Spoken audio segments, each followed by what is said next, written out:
오늘 아침 일라디오. 안녕하십니까. 오늘 아침 일라디오 아나운서 정은혜입니다. 여러분은 지갑에 현금을 얼마쯤 가지고 있으세요? 요즘은 현금 쓸 일 잘 없죠? 현금으로 계산하려고 해도 거스름돈을 돌려받기 어렵고요. 신용카드나 각종 페이 결제가 서로 편리한 방식이 되어 있는데, 그런데 어느 날 정전이 돼서 현금 외 결제가 불가능해진다면 어떻게 될까요? 실제 유럽에서 이런 일이 발생했습니다.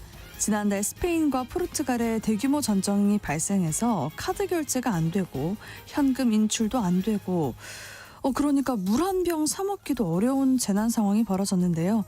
며칠 전엔 프랑스 남부에서 이틀간 또 대규모 정전이 발생해 국제영화제도 타격을 입었다고 하죠. 이런 일들 때문에 네덜란드 중앙은행에서는요, 11만 원가량 상당의 현금을 항상 준비해둬라, 이런 권고를 했다고 합니다. 이 정도 액수면 비상 상황에서 3일치 식수와 음식, 의약품과 교통비 등을 충당할 수 있다는 얘긴데요. 우리도 유럽 같은 대규모 정전 사고가 발생하지 않는다는 보장이 없잖아요. 그래서 국내에서도 미리 점검하고 대책 마련을 세워야 한다는 분석이 나오고 있습니다. 일단 지갑 속에 2, 3일 정도 버틸 비상금부터 좀 챙겨둬야겠다는 생각이 드네요. 5월 27일 화요일, 오늘 아침 일라디오 출발합니다.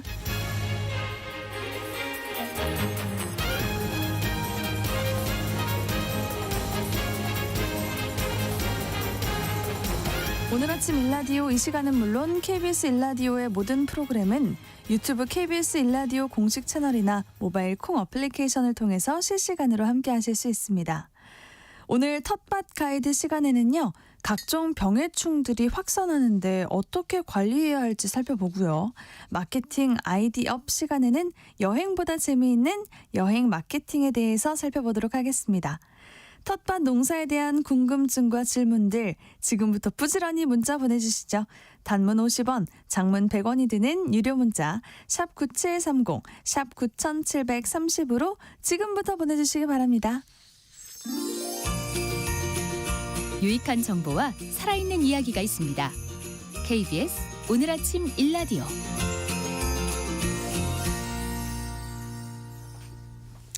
도시 농부들의 텃밭 가이드, 수원 씨앗도서관 박영재 관장님과 함께합니다. 안녕하세요, 관장님. 네, 안녕하세요. 네, 오늘 텃밭과 관련해서 궁금한 점이 있으시다면 단문 50원, 장문 100원이 드는 유료 문자 샵 9730, 샵 9730으로 지금 바로 문자 보내주시기 바랍니다. 자세하게 저희가 답변 드릴게요. 네, 과장님, 일교차가 아직도 많이 납니다. 오늘도 아침에 이렇게 추운데 나중에 오후에는 또 되게 덥더라고요. 네. 어떠세요? 요즘에 한낮에 참 덥고 습하죠? 예. 요즘 날씨가 굉장히 변동성이 커서 덥다가도 이렇게 서늘한 날씨가 오락가락합니다. 또 비가 잦아서 장마가 오려나 하다 보면 또 맑은 날이 지속되기도 하는데요. 농사를 하다 보면 이런 일시적인 변화 대신에 결국은 평년 날씨에 이렇게 의존할 수밖에 없게 되는 이유이기도 합니다. 네. 매일 매년이 이렇게 날씨가 그때그때 기분이라고 한다면 30년을 평균한 평년의 날씨는 이제 성격이 되기도 하죠. 5월 말 6월 초에 작물의 상태와 좀 집중해야 할 잡초, 병해충에 대한 이야기를 해보도록 하겠습니다. 네, 올봄에 심어놓은 작물들이 날씨 때문에 잘 자라지 못하는 것 같아요. 그런 질문들 참 많이 올라와요. 네, 맞습니다. 봄에 심은 엽채류는 지금 한참 성장하기에 적합한 날씨거든요. 그래서 이미 수확을 하고 있기도 하고요. 반면에 고추, 토마토, 가지와 같은 작물들은 성장에 적합한 온도까지는 충분히 올라가지 못해서 심었을 때 모종 상태에서 별로 변화가 보이지 않는 경우도 있습니다. 네. 잎자루 옆에 생기는 곁순들을 잘 정리해줘서 성장을 도와줘야 하기도 하고요. 지주대를 세워서 묶어주기도 해야 합니다. 열매가 달리기 시작하면 또 쓰러지지 않게 하기 위해서 이렇게 지주대를 세우는 거고요. 감자는 이제부터는 크기를 키우는 시기에 접어들었습니다. 마지막 옷걸음을 해야 하고 비가 오지 않는다면 집중적으로 물주기를 해주어야 합니다. 감자꽃이 피면 꽃을 따주어야 감자가 커지지 않느냐 이런 질문이 많은데요. 별로 영향은 없으니까요. 그냥 놔두어도 됩니다. 그렇군요. 감자꽃 굳이 따지 않아도 되는 거네요. 네, 꽃 예쁘잖아요. 맞아요. 근데 또 잡초는 무성하게 자라더라고요. 잡초 혹시 다 뽑아내야 할까요? 이제 본격적으로 잡초들이 성장할 때입니다. 작물 생산량에서 잡초가 초래하는 생산량 감소 효과가 40%에서 70%에 육박할 정도로 굉장히 압도적인데요. 아직 꽃 피고 씨앗이 맺히지 않는 때라서 이때 집중적으로 잡초 관리해 줘야 합니다. 잡초가 무성하면 습도가 높아져서 곰팡이성 질병이 많아집니다. 네. 반면에 잡초가 너무 없으면 또 그 잡초를 먹어야 되는 병해충들이 또 작물로 이렇게 옮아오는 식으로 해서 또 문제가 생깁니다. 그러면 다 뽑아내면 안 되겠네요. 네, 그래서 잡초는 전멸시키는 방법보다는 적절한 관리가 필요합니다. 한 몇 % 남겨둬야 될까요? 일항위에는 뿌리째 뽑아서 아예 제거하고요.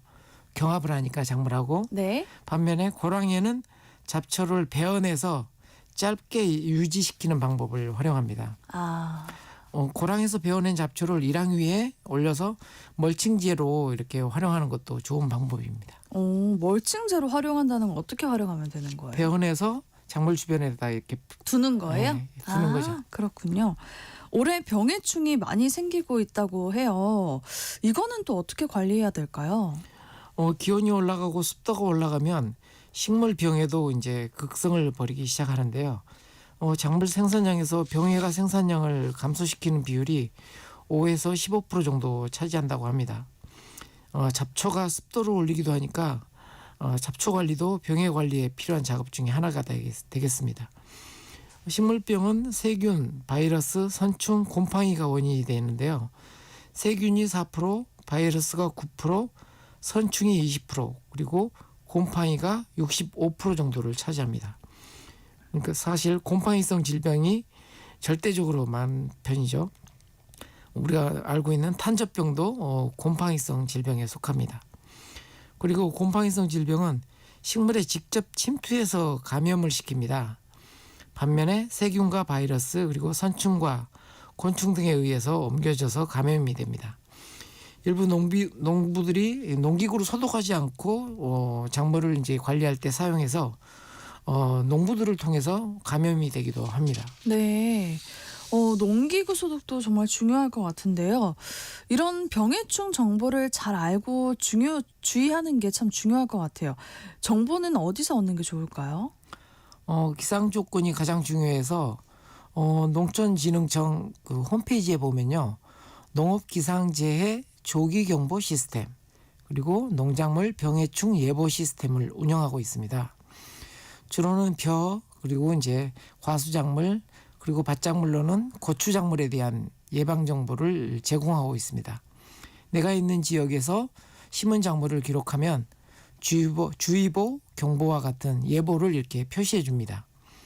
곰팡이성 질병은 탄저병 이외에도 흰가루병, 녹균병, 역병, 시드름병, 모졸락병, 녹병, 전문이병, 뿌리썩은병 굉장히 많습니다. 그러네요. 네, 이들 곰팡이성 질병을 예방하기 위해서는 과습한 환경을 만들지 않는 것이 중요하죠. 하지만 장마 이후에 이런 일은 불가능한 일이 됩니다. 네. 따라서 이들 병원성 곰팡이를 막기 위해서 농업 관련 기관에서 제공하는 농업 미생물을 미리 이렇게 뿌려주는 것도 중요합니다. 그렇군요. 유익한 미생물의 그 역할이 중요할 것 같아요. 네, 유익한 미생물이 해로운 곰팡이를 기량작용이라고 해서 미리 선점을 해서 침투하는 것을 막는 효과를 냅니다. 그 다음 방법은 직접 침투하는 경로를 단단하게 하는 일인데요. 세포벽을 단단하게 해서 침투할 수 없도록 하는 건데 칼슘 영양제를 공급해야 합니다. 칼슘 영양제는 식물 체내에서 이동하지 않기 때문에 자주 주거나 아니면 풍산 칼슘 영양제를 이용합니다.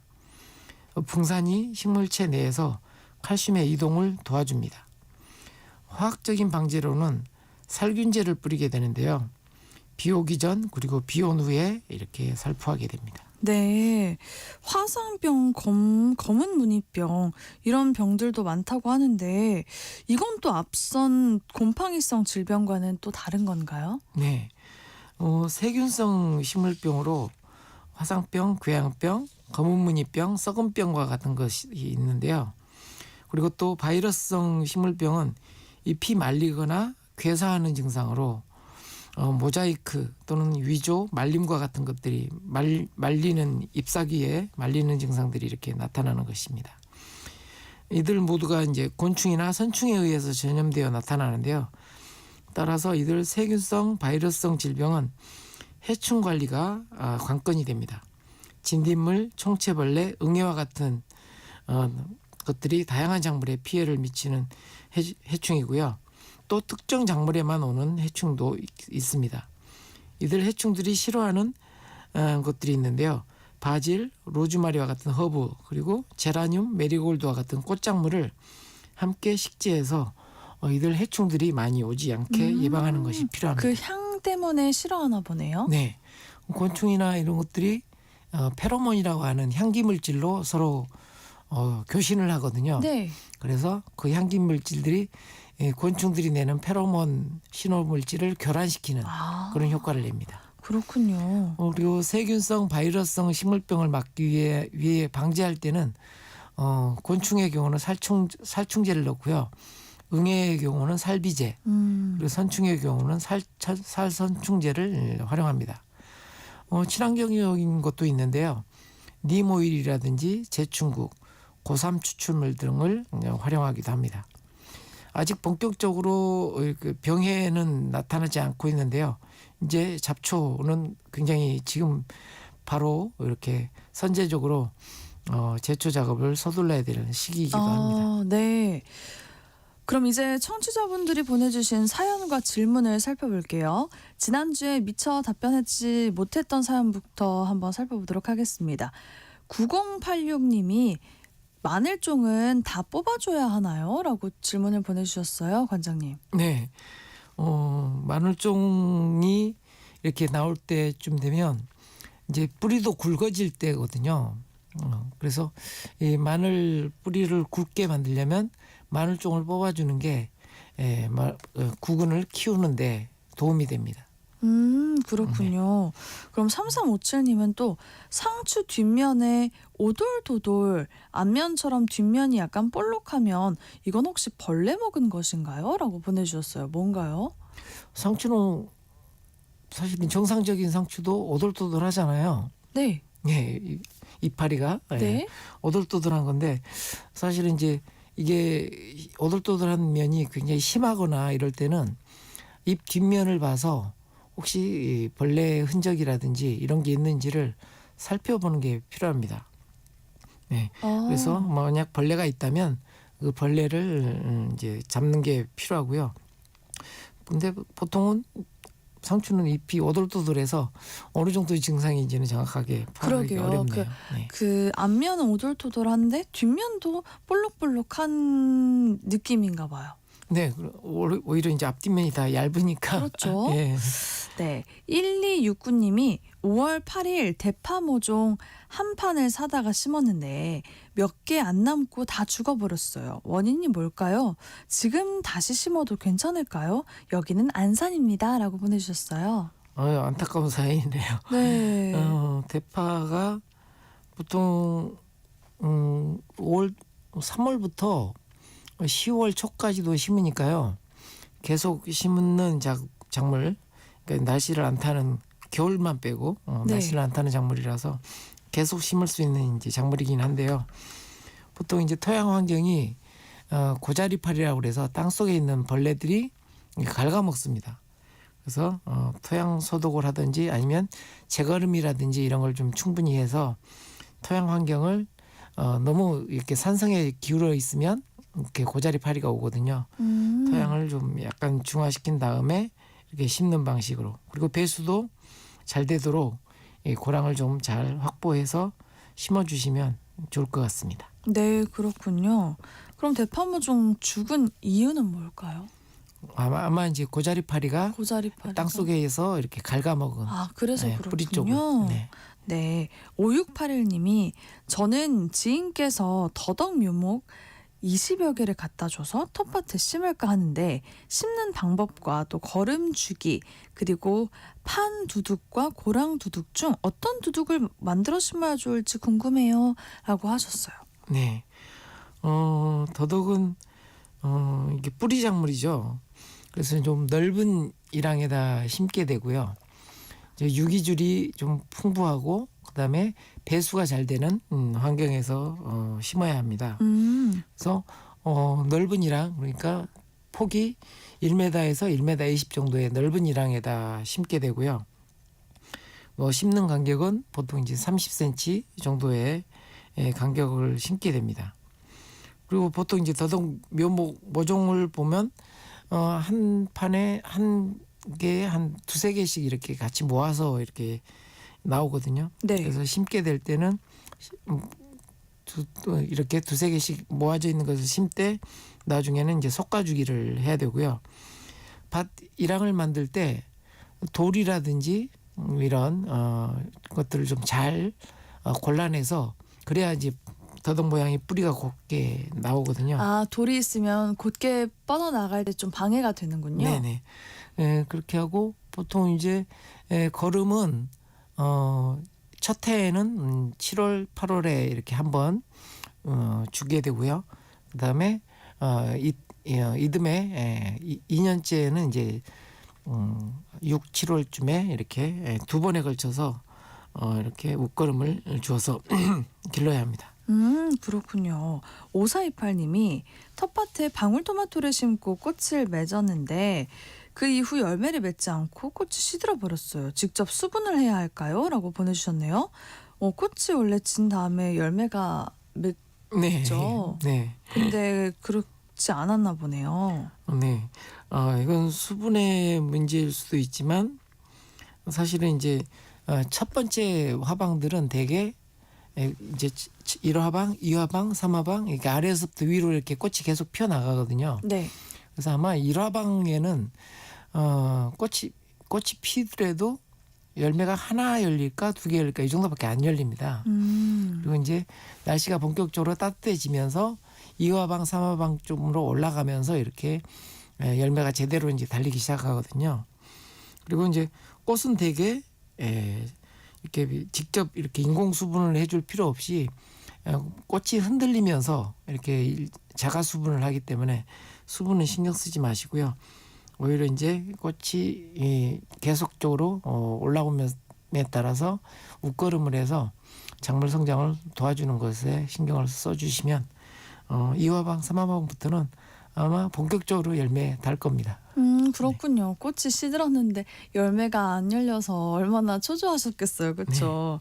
9242님이 제거름이 부추에 안 좋다는 얘기를 들었어요. 궁금합니다. 라고 보내주셨네요.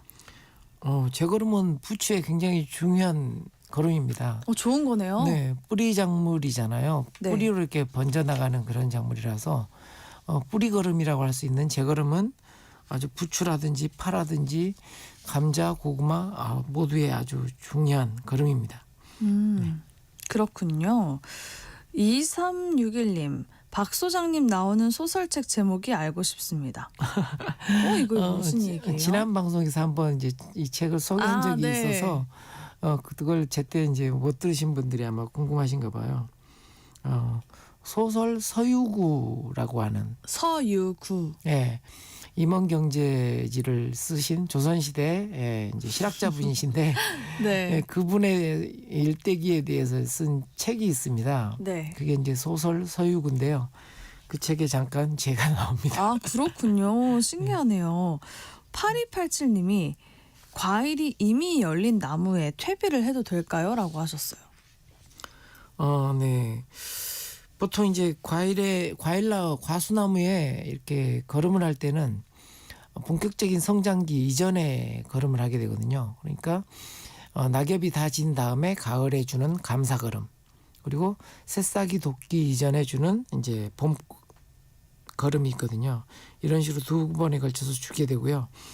이미 이렇게 열린 상태에서 거름을 하게 되면 이렇게 잔가지가 많이 뻗고 그다음에 이제 이렇게 자기 몸체를 키우려고 과수나무들이 자기 몸체를 키우려고 이렇게 하거든요. 네. 그러니까 생식 성장보다는 영양 성장을 한다는 거죠. 그러다 보니까 과일의 당도라든지 저장성이 아주 안 좋아집니다. 그래서 과일이 열린 나무에는 퇴비는 하지 않는 것이 좋습니다. 네, 그렇군요. 또 4554님이 케일을 재배 중인데 잎이 보라색을 띠는 잎이 있습니다. 무엇이 부족할 때 그런가요? 왜 보라색을 띠죠, 관장님? 네, 케일이나 양배추 계통 이런 것들이 보통 약간 보라색빛 띠는 것도 있습니다. 초기에는. 그러다가 이제 성장하면서 본래의 색깔을 띠거든요.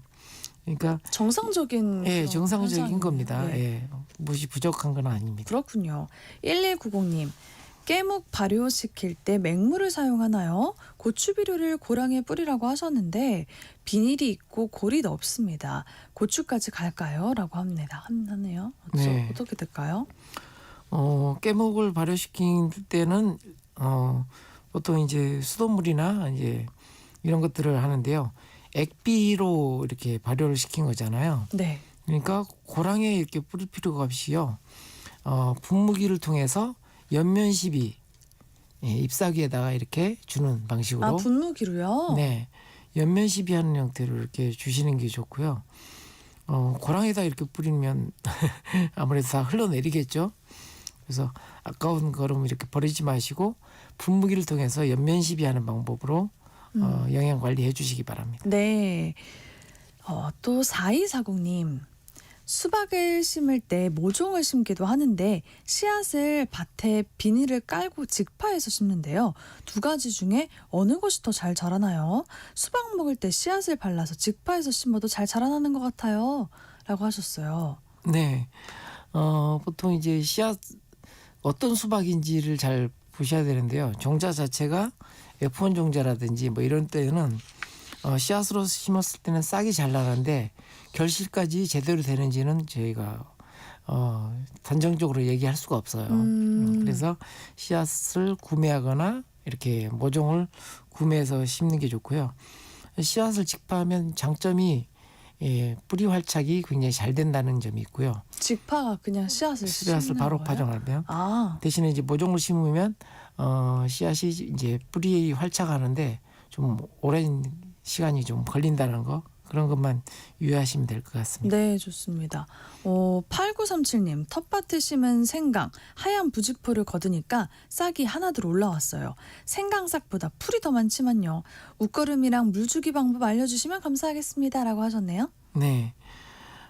생강 싹이 나왔으면 이제 지금 본격적으로 이렇게 웃거름을 주기적으로 정해서 3주 또는 2주 간격으로 이렇게 웃거름을 해주시는 게 좋고요.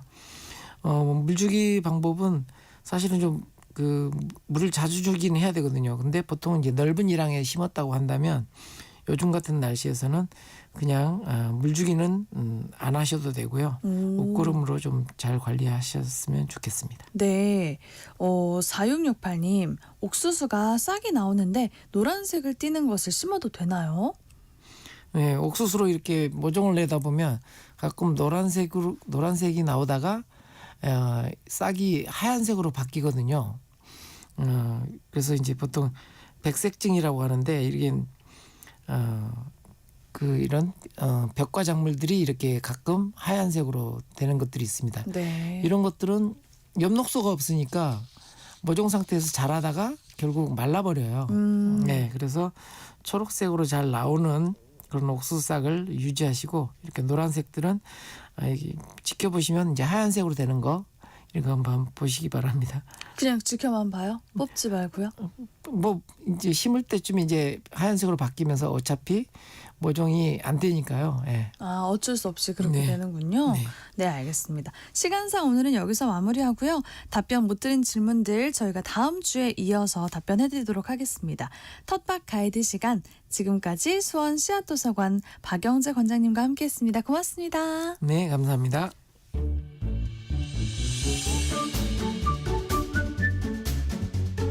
아침을 여는 기분 좋은 습관.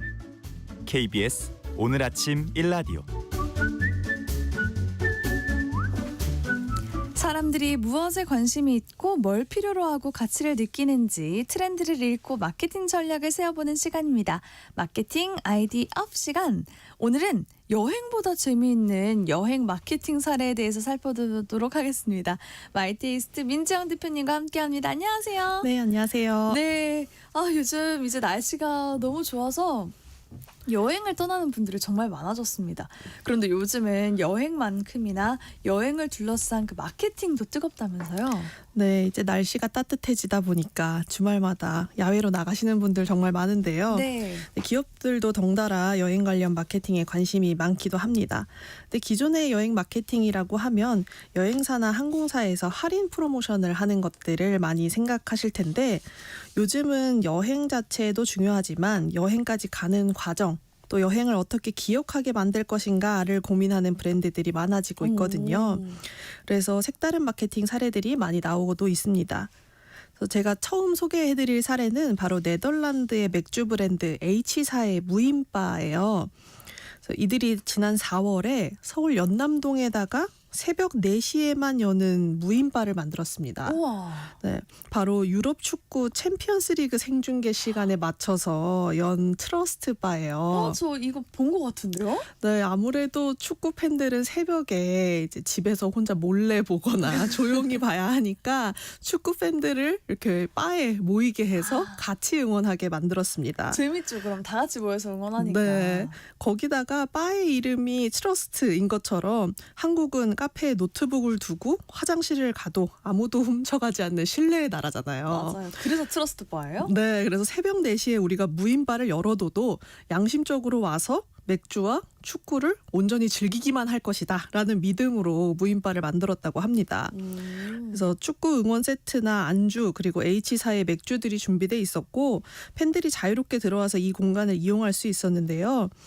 이 무인바에 방문한 사람들 중에 추첨을 통해서 챔피언스리그 결승전 티켓과 항공권을 제공했다고 해요. 우와. 그래서 축구 팬들끼리 모여서 축구 응원도 마음껏 했다가 네. 운이 좋다면 유럽으로 날아가서 결승전을 직관할 수 있는 기회까지 얻게 했습니다. 우와. 그래서 새벽에 축구를 몰래 봐야 하는 팬들의 이 루틴을 건드리는 감성적인 마케팅이었다는 게 또 핵심이고 결과적으로 축구 팬들이 SNS에 트러스트 바를 공유하고 그 새벽에 나도 거기 나가 있었다라는 자체를 하나의 재미 또 자랑으로 만들어줬습니다. 그래서 여행을 더 설레게 만드는 건 여행지가 아니라 좋아하는 것을 누군가와 함께하는 순간이다라는 걸 잘 보여준 사례라고 볼 수 있겠습니다. 맞아요. 그 여행이라는 게 너무 거창하게 생각을 해서 꼭 어디를 떠나야 되고 그런 네. 게 자체가 아니라 지금 우리 소소한 일상에서도 누릴 수 있는 여행을 만들어갈 수 있는 거잖아요. 네, 그렇죠. 그걸 정말 잘 보여준 사례네요. 네, 그래서 그 여행지 선택도 사실 마케팅이 된다고 하잖아요. 네, 네. 항공사에서 진행한 진짜 랜덤 여행 프로그램도 인기라면서요. 네, 우리가 여행을 간다라고 할 때는 어디 갈지를 먼저 정한다라고 생각하는데 이 고정관념을 깬 마케팅입니다. 한 예능 프로에서도 주사위를 굴려서 출연자들이 여행지를 설정하는 그런 프로가 있잖아요. 지구 맛땡 네, 프로그램이죠. 맞습니다. 그래서 그 일반인들도 가족 여행지를 정할 때 주사위를 굴려서 랜덤 여행지를 정하기도 하고 그런 재미 요소들을 여행에 녹이고 있다고 해요. 그래서 유럽의 한 항공사에서 이 기발한 랜덤 이벤트를 열었는데 바로 미스터리 항공권을 판 겁니다. 이 미스터리 항공권은 탑승객들에게 목적지를 알리지 않고 항공권을 팔고 비행기를 띄우는 이벤트였어요. 근데 이 목적지가 노출될까 봐 운전을 직접 하시는 기장과 부기장 빼고 탑승한 승무원들에게도 도착지를 안 알려줬다고 합니다. 그래요? 네, 그런데 이 미스터리 항공권이 잘 팔릴까 싶었는데 4분 만에 매진이 될 정도로 인기를 끌었다고 하고요. 탑승객들이 공항에 갔을 때 아는 정보는 출발지인 코펜하겐과 출발 일시밖에 없었고요. 공항의 전광판에도 보통은 도착지가 나와 있잖아요. 그렇죠. 네, 근데 도착지 미정으로 표기해서 철저하게 비밀에 붙여줬고 네, 비행이 시작된 후 2시간이 지나서야 도착지가 스페인의 세비야라는 것을 방송해줬다고 합니다. 그래서 탑승객들이 여행지보다 여행 자체가 주는 설렘이 있다는 걸 이 미스터리 항공권으로 확실히 알았다라는 맞아요. 저도 후기들. 공항만 가도 네. 설레요. 맞습니다. 그래서 어디를 가느냐도 중요하지만 여행 자체 또 공항 자체가 주는 설렘이 있으니까 네. 국내 여행사들도 이런 프로모션 한번 참고해서 새로운 즐거움을 주는 이벤트들을 해보시면 좋을 것 같습니다. 오, 그러네. 너무 재밌는 마케팅이네요. 그 여행 자체가 즐겁다라는 본질을 떠올리게 하는 그런 마케팅인 것 같아요. 이번에는 여행지에 도착하면 만나는 그 수화물 컨베이어 벨트 있잖아요. 네. 그 광고 사례를 소개해 주신다고요? 네, 방금 전에 공항만 가도 설렌다고 말씀하셨는데 네. 공항이 사실 여행이 시작되고 끝나는 공간이잖아요. 그래서 브랜드들은 공항 내에 있는 모든 시설물을 광고 매체로 활용하려고 하고 있습니다. 그래서 벽면에 있는 전광판뿐만 아니라 짐 찾는 컨베이어 벨트를 활용한 마케팅도 하고 있는데요. 일본의 한 공항에서는 수화물 벨트 위에 초밥 모형을 올려둬서 귀여워요. 네, 마치 수화물 벨트가 회전 초밥집의 레일인 것처럼 만들어 뒀다고 해요. 그래서 일본을 대표하는 음식인 스시를 표현하고 알리면서 수화물이 나오기 시작하는 시작점을 의미하는 지표로 이런 초밥들을 써서 실용성과 재미를 더했다고도 하고요. 네. 네, 또 카지노 방문객이 관광 수입의 많은 부분을 차지하는 도시에서는 컨베이어 벨트를 거대한 카지노 룰렛처럼 만들어서 도시 자체를 홍보하기도 하고 보고 싶은데요. 네, 그리고 또 새해나 발렌타인데이를 맞아서 나라를 대표하는 캐릭터들의 인형을 수화물 벨트에 같이 흘려보내서 선착순으로 증정하는 이벤트를 하기도 했습니다. 네. 네, 이렇게 각국의 대표적인 음식, 뭐 관광 자원 이런 홍보뿐만 아니라 국내의 한 항공사에서는 사회적 캠페인을 펼치기도 했거든요. 그래서 국내 A 항공사에서는 세계 동물의 날을 맞아서 특정 노선의 수화물 벨트 위에 멸종 위기 동물들의 인형이 붙어 있는 박스를 짐처럼 내려보냈어요. 네. 그래서 이 박스에서는 계속 멸종 위기 동물들의 울음소리가 나기도 하고 네, 박스에 붙어있는 QR코드를 스캔하면 이 멸종위기 동물들을 위한 기부도 할 수 있게 만들어서 이 기업들의 사회적 책임을 다하는 모습을 보여줬습니다.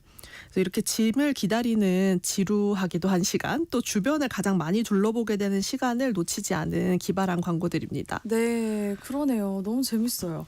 요즘에 또 날씨가 너무 좋아서 피크닉 가시는 분들이 많더라고요. 네. 야외 피크닉 필수 아이템 그 돗자리를 마케팅 도구로 쓴 브랜드들이 있다고 하죠.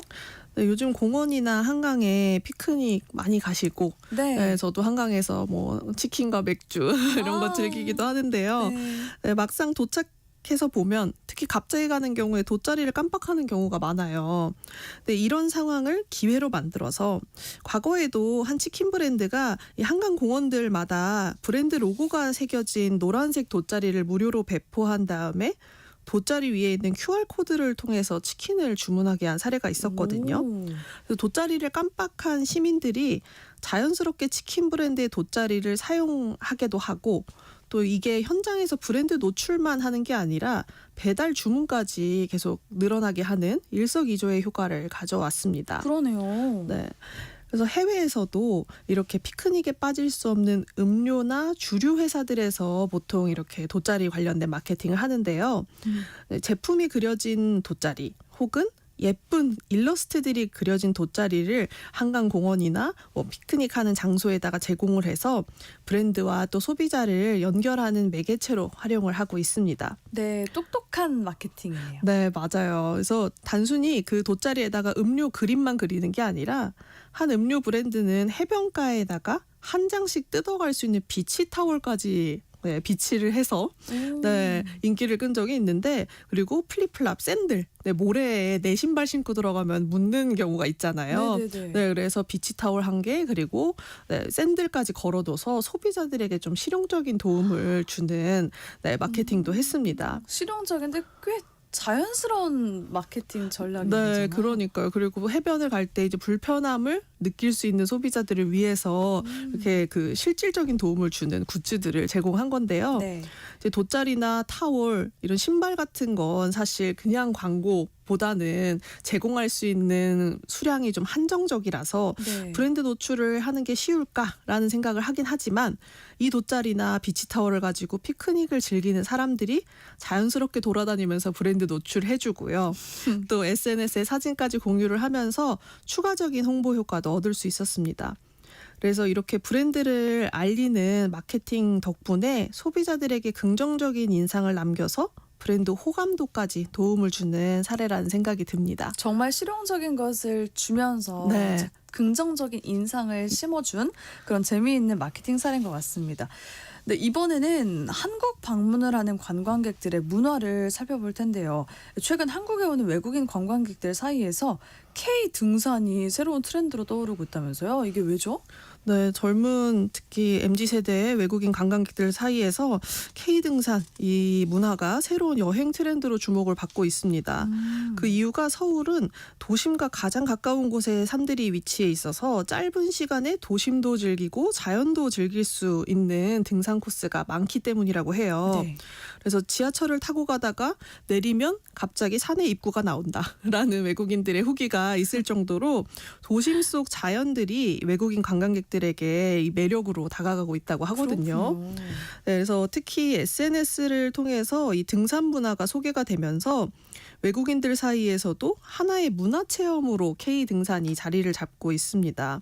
그래서 등산 후에 산 정상에서 먹는 간식이나 하산 후에 먹는 파전과 막걸리 이렇게 또 산행 중에 만나는 사람들과의 교류까지 단순히 산을 올라갔다 내려오는 게 아니라 그 앞뒤에 네, 그런 문화적인 교류를 통해서 특별한 경험으로 받아들이고 있다고 하거든요.